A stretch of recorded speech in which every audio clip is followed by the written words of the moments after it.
Mu ggwanga okuli Joy for Children ne Sedovip Uganda bitudde okusala entoto kwongera ebikolwa by'okufumbiza abaana batanneetuuka gye biyinza okuyimirizibwa wano mu ggwanga.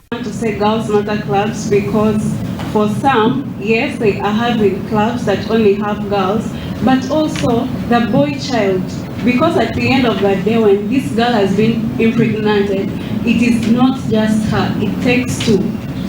Bannakyewa bano balaze ng'okunoonyereza bwe kulaga ng'abaana ebitundu 34 bafumbirwa ku myaka nga teginnawera 18 ate ng'ebitundu 7 bafumbirwa ku myaka 15 ng'era ebimu ku biragiddwa ng'ebiviirako embeera eno bwe bwavu obususse obuwangwa obumu n'ensonga y'abaana okuwanduka mu masomero. Moses Ntenga okuva mu Joy for Children Uganda agamba obulamu bw'abaana bangi buteekebwa mu matigga olw'okufumbirwa amangu era asabye gavumenti okufungiza okulaba nga banogera ekizibu kino amagezi. Same strategy or the same efforts are running towards the end of SDGs 2030 and we realize that we have a few years and some of this momentum we're building should be able to accelerate our efforts as actors to ensure that more girls are being protected, at least reduce the number of girls getting married from 18 and be able to at least lower the percentage of girls that are getting married at an early age. Sarah Opendi ngono ye yali akulira ekibiina ekitaba ababaka abakyala mu Parliament Kiwoopa asabye Parliament ey'e12 erowooze ku ky'okuzza ebbago ly'etteeka ku bufumbo lyagamba nti lyakuyamba mu kulwanyisa ebikolwa bino. Okutunuulira ebbago lino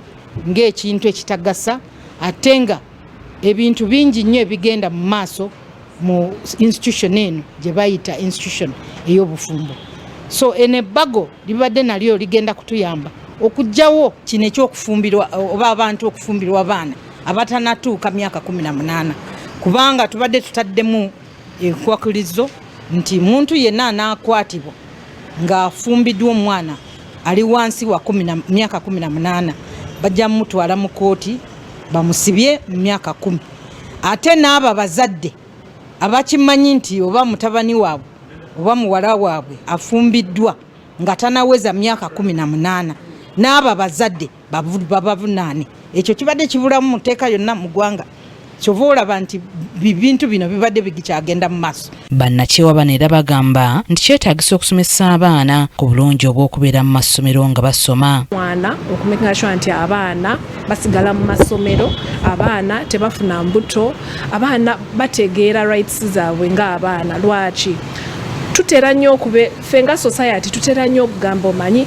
abaana tebamanyi kye baagala era mweno space tubadde n'abaana ne batubuulira ki kyennyini kye baagala tubeere nga tubayambako okukola. Badde tusaba gavumenti ekolagane naffe tubeere nga tukolagana wamu. Ensisinkano eno yeetabiddwamu n'abayizi era nga baliko bye boogedde. Obanga kyalina omukisa okubeera mu ssomero nga school fees ekyaliwo basome tebagenda mu early marriages kuba tewali kalungi konna kaliyo. Kati abazadde balina okwebeereramu bawe ku baana baabwe ssente eziwera balekerawo okubawa ssente ntini bagende batandike okukemebwa bakole babawe ku ssente eziwera sobola bafiitinga mu society batuuka ku ssomero nabo babeereko ne ssente zaabwe bamerekeme babalenzi baba babalimba mu baase. Sebugenyi Joseph yakusakidde eggulire lino Crack TV amalindirire.